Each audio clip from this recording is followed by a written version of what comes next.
Friends, welcome back. ഇന്നത്തെ recipe ഒരു മന്തിയാണ്, chicken മന്തി. Restaurant സ്റ്റൈലിൽ വളരെ ഈസി ആയിട്ട് കുറഞ്ഞ ഇൻഗ്രീഡിയൻസ് കൊണ്ട് ഉണ്ടാക്കിയെടുക്കാൻ പറ്റുന്ന നല്ല ടേസ്റ്റുള്ള ഒരു മന്തിയാണ്. എങ്ങനെയാണ് ചെയ്യുന്നതെന്ന് നോക്കാം.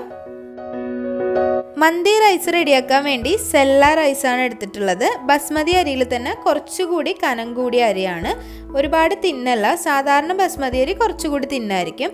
അരി നന്നായി കഴുകിയതിന് ശേഷം കുറച്ചധികം വെള്ളത്തിൽ കുതിർത്തി വെക്കണം.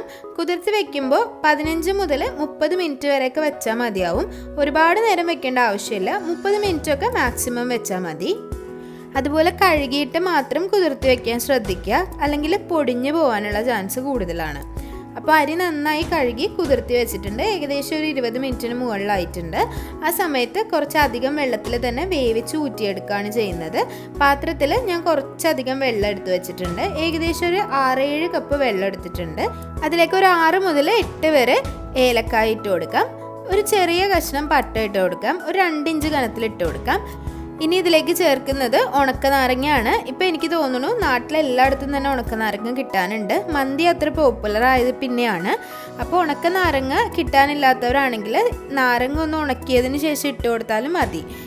ശരിക്കുള്ള ഒരു അറബിക് മന്തി റൈസിൻ്റെ ഫ്ലേവർ കിട്ടുന്നത് ഈ ഒരു ഉണക്കനാരങ്ങയിൽ നിന്ന് തന്നെയാണ് കേട്ടോ. അപ്പോൾ അതൊന്ന് ചെറുതായിട്ടൊന്ന് കട്ട് ചെയ്തിട്ട് ഇട്ട് കൊടുക്കാൻ ശ്രദ്ധിക്കുക.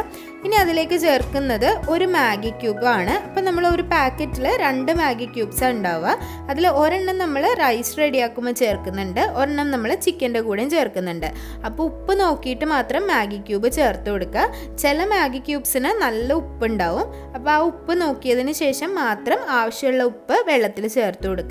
അതുപോലെ വെള്ളത്തിന് ഉപ്പ് മുന്തി നിൽക്കുമ്പോഴാണ് റൈസ് വെന്ത് വരുമ്പോൾ കറക്റ്റായിട്ട് ഉപ്പ് ഉണ്ടാവുക. അപ്പം അതും കൂടി നോക്കിയിട്ട് മാത്രം ചേർത്ത് കൊടുക്കുക. ഇനി ഇതിലേക്ക് 2 ടേബിൾ സ്പൂൺ അളവിൽ ഓയിൽ ചേർത്ത് കൊടുക്കുന്നുണ്ട്. സൺഫ്ലവർ ഓയിലാണ്. ഇത് ഓപ്ഷണലാണ് കേട്ടോ. ഓയിൽ ചേർത്തില്ലെങ്കിലും കുഴപ്പമൊന്നുമില്ല. സെല്ല റൈസ് ആയതുകൊണ്ട് തന്നെ അങ്ങനെ ഒട്ടിപ്പിടിക്കുന്ന പ്രശ്നമൊന്നും ഉണ്ടാവില്ല. അതുപോലെ വെള്ളം നല്ലോണം തിളയ്ക്കുന്ന സമയത്ത് അരി നന്നായിട്ട് കഴുകി തീരെ വെള്ളമില്ലാതെ തന്നെ ഇട്ട് കൊടുക്കുക. അതിനുശേഷം 2 മിനിറ്റ് ഹൈ ഫ്ലെയിമിലും അതിനുശേഷം നല്ലോണം ഒന്ന് തിളച്ച് വരുന്ന സമയത്ത് മീഡിയം ഫ്ലെയിമിൽ ഒരു 7-8 മിനിറ്റ് കൂടി ഒന്ന് അടച്ചു വെച്ചാൽ ഈ ഒരു റൈസ് കറക്റ്റായി പാകത്തിന് വെന്ത് കിട്ടും. വെന്തതിന് ശേഷം ഇതുപോലൊരു സ്ട്രെയിനർ യൂസ് ചെയ്തിട്ടൊന്ന് അരിച്ചെടുക്കുക. അരിച്ച് മാറ്റി വെക്കുന്നതാണ് നല്ലത്. കറക്റ്റ് വെള്ളം ഒഴിച്ച് വെക്കുന്നതിനെക്കാട്ടിലും ഇതുപോലെ കുറച്ചധികം വെള്ളത്തിൽ വേവിച്ച് ഊറ്റിയെടുക്കുന്നതാണ് നല്ലത്. ആ ഒരു ഉണക്ക നാരങ്ങ എടുത്ത് മാറ്റാവുന്നതാണ് കേട്ടോ. നിങ്ങൾക്ക് പട്ടയും ഒക്കെ എടുത്ത് മാറ്റണമെങ്കിൽ ഈ സമയത്ത് അങ്ങ് എടുത്ത് മാറ്റാം. അരിയിലേക്ക് എന്തായാലും അതിൻ്റെ ഫ്ലേവറൊക്കെ പിടിച്ചിട്ടുണ്ടാവും. കറക്റ്റായിട്ട് വെന്ത് വന്നിട്ടുണ്ട്. ഏകദേശം ഒരു 90-95% അരി നല്ലോണം വെന്തിട്ടുണ്ട്. ഇനി ഇതിലേക്ക് ഞാൻ എടുക്കുന്നത് ഒരു 3 പീസ് ചിക്കനാണ്. വലുതായിട്ട് കട്ട് ചെയ്തിട്ടുള്ള ചിക്കനാണ്. അതുപോലെ സ്കിന്നോട് കൂടി എടുക്കുന്നതാണ് കുറച്ച് നല്ലത്. സ്കിന്നില്ലാതെ എടുക്കാം. കുറച്ച് വലിയ പീസുകൾ എടുത്താൽ നല്ലതായിരിക്കും. സാധാരണ ഒരു മന്തിക്ക് ഒരു ലുക്ക് വൈസ് വലിയ പീസുകളാണ് കാണാറുള്ളത്. ഇനി അതല്ല, ചെറിയ പീസാണെങ്കിലും കുഴപ്പമൊന്നുമില്ല. ഈ ഒരു ചിക്കൻ വേവിക്കുമ്പോഴും ഒരുപാട് ഇൻഗ്രീഡിയൻസ് ചേർക്കേണ്ട ആവശ്യമില്ല. 1/2 ടീസ്പൂൺ അളവിൽ കുരുമുളക്, ഹോളായിട്ടുള്ള കുരുമുളകാണ്. ബാക്കിയുള്ള 1 പീസ് മാഗി ക്യൂബ് ചേർത്ത് കൊടുക്കാം. 1/2 ടീസ്പൂൺ അളവിൽ ജീരകം പൊടിച്ചത്, ചെറിയ ജീരകം പൊടിച്ചതാണ്. 4-5 ഗ്രാമ്പു ചേർത്ത് കൊടുക്കാം. ഇനി ഇതിലേക്ക് 1/2 ടീസ്പൂൺ അളവിൽ ഇഞ്ചി വെളുത്തുള്ളി പേസ്റ്റ് ചേർത്ത് കൊടുക്കുന്നുണ്ട്. നല്ലൊരു ഫ്ലേവറിന് വേണ്ടിയിട്ടാണ് കേട്ടോ. ഇനി അതിലേക്ക് 1 ക്യാപ്സിക്കം ചെറുതായിട്ട് ചോപ്പ് ചെയ്തതാണ് ചേർത്ത് കൊടുക്കുന്നത്. വളരെ ചെറുതായിട്ട് തന്നെ അരിഞ്ഞിട്ട് കൊടുക്കാൻ ശ്രദ്ധിക്കുക. ഇനി അതിലേക്ക് 1 തക്കാളിയും അതുപോലെ തന്നെ ചെറുതായി ചോപ്പ് ചെയ്തത് ചേർത്ത് കൊടുക്കുന്നുണ്ട്. ഇതിന് പകരം ടൊമാറ്റോ പേസ്റ്റ് ആണെങ്കിലും മതി. ടൊമാറ്റോ പേസ്റ്റ് ആണെങ്കിൽ കുറച്ചുകൂടി നല്ലതാണ്. 1/2 ടീസ്പൂൺ അളവിൽ കുരുമുളക് പൊടി കൂടി ചേർത്ത് കൊടുക്കുന്നുണ്ട്. ഇനി ഇതിലേക്ക് ഗ്രീൻ ചില്ലി സോസാണ് ചേർക്കുന്നത്. ഇതിന് പകരം 2-3 പച്ചമുളക് അരിഞ്ഞിട്ടാലും മതി. ഇനി അതിലേക്ക് ഒരു കളറിന് വേണ്ടി റെഡ് ഫുഡ് കളർ ചേർക്കുന്നുണ്ട്. അപ്പോൾ മന്തിയുടെ ചിക്കന് സാധാരണ കുറച്ച് കളറ് കൊടുക്കാറുണ്ട്, അതുകൊണ്ടാണ് ചേർത്തത്. തീർത്തും ഓപ്ഷണലാണ് കേട്ടോ. ചേർക്കുന്നില്ല എന്നുണ്ടെങ്കിൽ വേണ്ട, പെർമിറ്റഡ് ആയിട്ടുള്ള ഫുഡ് കളർ ചേർക്കാം. ഇനി അതിലേക്ക് 2-3 ടേബിൾ സ്പൂൺ എണ്ണ ചേർത്ത് കൊടുക്കാം. വളരെ കുറച്ച് ഓയിലാണ് ചേർത്ത് കൊടുത്തിട്ടുള്ളത്. സാധാരണ നമ്മൾ മന്തിയെല്ലാം ചെയ്യുമ്പോൾ കുറച്ചുകൂടി ഓയിൽ ചേർക്കാറുണ്ട്. ഏകദേശം ഒരു 1/2 കപ്പ് ഓയിലൊക്കെ ഇതിലേക്ക് ചേർക്കാറുണ്ട്.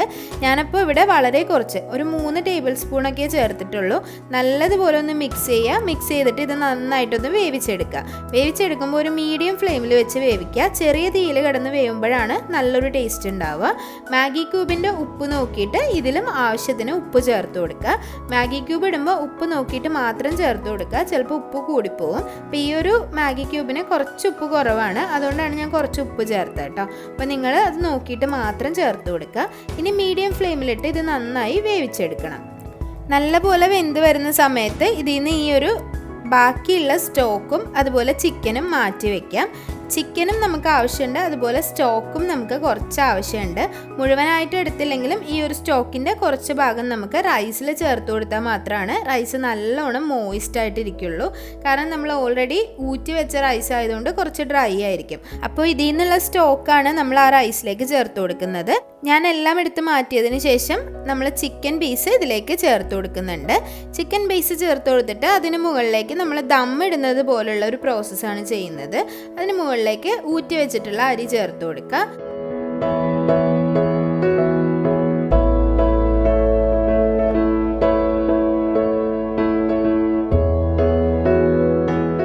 മുഴുവനായിട്ടും റൈസ് ലെവൽ ചെയ്തതിന് ശേഷം അതിന് മുകളിലേക്ക് കുറച്ച് സ്റ്റോക്ക് ചേർത്ത് കൊടുക്കുന്നുണ്ട്.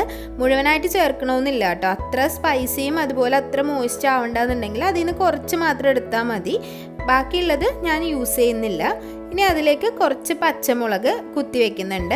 4-5 പച്ചമുളക് ഇതുപോലെ പല സ്ഥലങ്ങളായിട്ട് വെച്ച് കൊടുക്കാം. പച്ചമുളക് വെച്ചതിന് ശേഷം കുറച്ച് ഫുഡ് കളർ കൂടി ചേർത്ത് കൊടുക്കാം. വേണമെന്നുണ്ടെങ്കിൽ മാത്രമാണ് കേട്ടോ. റൈസിന് ഇങ്ങനെ പല കളറായിട്ടാണ് സാധാരണ മന്തിയൊക്കെ ഈ റെസ്റ്റോറൻറ്റിൽ കാണുന്നത്, അതുകൊണ്ട് മാത്രമാണ്. ഇനി ഇതൊന്ന് അടച്ച് വെച്ച് വേവിക്കണം. അടച്ച് വെക്കുന്ന സമയത്ത് ഏറ്റവും ചെറിയ തീയിലിട്ടിട്ട് അരമണിക്കൂറെങ്കിലും വെച്ച് കൊടുക്കുക.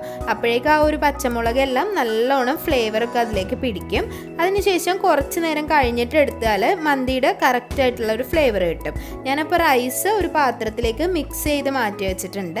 ചിക്കൻ ഇതിന് മുകളിലേക്ക് വെച്ച് കൊടുത്തിട്ടാണ് സാധാരണ സെർവ് ചെയ്യാറ്. അപ്പോൾ ഇനി നിങ്ങൾക്ക് ഈ ചിക്കൻ ഒന്നുകൂടി ഒന്ന് ഫ്രൈഡ് ആയിട്ടിരിക്കണം, അല്ലെങ്കിൽ ഗ്രില്ല് ചെയ്തതുപോലെ ഇരിക്കണം എന്നുണ്ടെങ്കിൽ ഒരു പാനിലേക്ക് കുറച്ച് ബട്ടർ ഒന്ന് തൂത്ത് കൊടുത്തതിന് ശേഷം ജസ്റ്റ് ഒന്ന് ഫ്രൈ ആക്കി എടുക്കുക കേട്ടോ. ജസ്റ്റ് ഒരു ഷാലോ ഫ്രൈ ആക്കി എടുത്താൽ ആ ഒരു ചിക്കൻ്റെ മുകൾ ഭാഗം ഒന്നങ്ങ് ഗ്രില്ല് ചെയ്ത പോലെ ഇരിക്കും. ടേസ്റ്റൊക്കെ നല്ല ടേസ്റ്റ് ആയിരിക്കും. അപ്പോൾ ആ ഒരു ബട്ടറിൽ ഒന്ന് ഗ്രില്ല് ചെയ്തെടുത്താൽ കുറച്ചുകൂടി നല്ലതായിരിക്കും. അപ്പോൾ അല്ലാന്നുണ്ടെങ്കിൽ ഇതുപോലെ എടുത്താലും മതി. ഇപ്പോൾ നമ്മുടെ റെസ്റ്റോറൻറ്റുകളിലൊക്കെ ഇതുപോലെയാണ് ഈ ഒരു മന്തിയുടെ ചിക്കൻ കിട്ടാറ്, എസ്പെഷ്യലി കുഴിമന്തിയുടെ ചിക്കൻ കിട്ടാറ്. അപ്പോൾ എല്ലാവരും ട്രൈ ചെയ്ത് നോക്കുക കേട്ടോ. റെസ്റ്റോറൻറ്റിൽ അതേ ടേസ്റ്റ് തന്നെ ഉണ്ടാവും. വളരെ ഈസി ആയിട്ട് വീട്ടിലുണ്ടാക്കാം. ഒരുപാട് ഇൻഗ്രീഡിയൻസ് ഒന്നും ആവശ്യമില്ല. അപ്പോൾ എല്ലാവരും ട്രൈ ചെയ്തിട്ട് അഭിപ്രായങ്ങളൊക്കെ കമൻറ്റ് ബോക്സിൽ അറിയിക്കുക.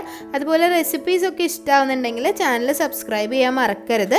സബ്സ്ക്രൈബ് ചെയ്യുമ്പോൾ കൂടെയുള്ള ബെല്ലൈക്കൺ കൂടി പ്രസ് ചെയ്യുക. അതിൽ ഓൾ എന്നുള്ള ഓപ്ഷൻ പ്രസ് ചെയ്യുക കേട്ടോ. അപ്പോൾ ഇൻഗ്രീഡിയൻസും മെത്തേഡ്സും താഴെ ഡിസ്ക്രിപ്ഷൻ ബോക്സിൽ കൊടുത്തിട്ടുണ്ട്. ഇനിയും നല്ലൊരു റെസിപ്പി ആയിട്ട് വരുന്നത് വരേക്കും താങ്ക് യു.